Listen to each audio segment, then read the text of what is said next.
Today, I shall delve into a case of demonic possession so chilling and controversial that it inspired the film The Exorcism of Emily Rose. This is the true story of Anneliese Michel. Born in 1952 in the quaint town of Klingenberg, Bavaria, Anneliese Michel was raised in a devout Catholic household and was known to be both intelligent and amiable. At the age of 16, in September 1968, Anneliese experienced her first episode of unconsciousness, later feeling a pressing weight upon her chest, rendering her immobile. 11 months later, a similar event occurred, prompting her mother to consult their family doctor, Dr. Vogt, and a neurologist, Dr. Luthi. Despite thorough examinations and an EEG, no abnormalities were detected, though it was hypothesized that these episodes could be seizures. Over the next 3 years, Anneliese had 2 more similar episodes and was prescribed anticonvulsant medication, including Dilantine. Both EEGs revealed only minor irregularities, insufficient to explain her symptoms conclusively. In the spring of 1973, events took a bizarre turn. Anneliese began hearing persistent knocking sounds in her bedroom, which her sisters also heard. More alarmingly, she reported hearing a voice condemning her to hell.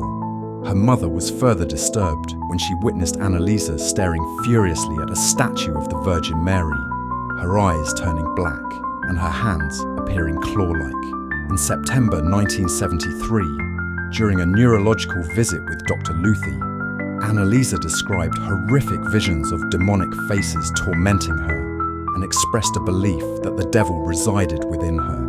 She also reported smelling a scent resembling burnt feces, which others around her corroborated.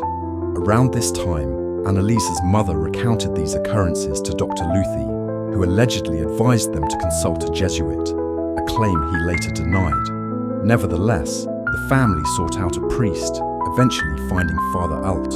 In November 1973, Anneliese consulted a Freudian psychiatrist who diagnosed her as neurotic with possible epilepsy.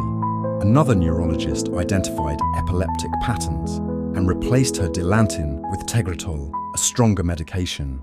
By July 1975, Anneliese's behavior had worsened dramatically. She barely slept, prayed fervently all night, consumed spiders and flies, and even licked her own urine from the floor. She destroyed rosaries, crucifixes, and holy pictures, exhibiting what was described as superhuman strength, throwing her sister like a rag doll and effortlessly crushing an apple with one hand. A priest named Father Rodovic, an exorcism expert, was convinced of Anneliese's possession. After deliberation with the bishop, an exorcism was formally approved to be conducted by Father Renz. On September 24, 1975, the first exorcism rite was performed, with Father Renz recording 42 sessions in total. These recordings, some of the most disturbing pieces of audio I have ever encountered, include Anneliese naming Fleischmann, a defrocked 16th century priest whose details she could not have known. By May 1976, Anneliese's condition had deteriorated further. She banged her head against walls, bit herself and others, and had to be restrained by her family to prevent self-harm. Most dangerously, she refused to eat, claiming she was not permitted to. Despite weighing less than 80 pounds, she exhibited remarkable strength when restrained.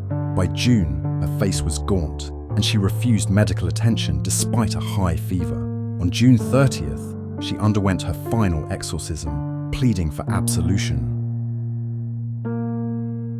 Tragically, she was found dead the next morning, at the age of 23, weighing only 68 pounds.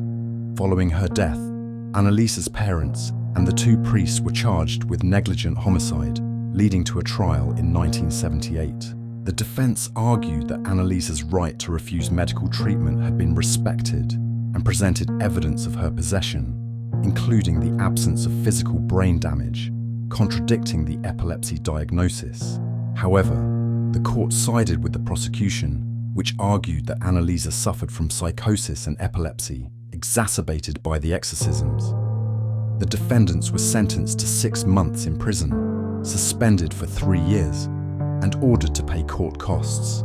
The case of Anneliese Michel remains a topic of intense debate. Was it a tragic case of untreated mental illness or genuine demonic possession? Whatever the truth may be, her story serves as a haunting reminder of the intricate interplay between faith and medicine,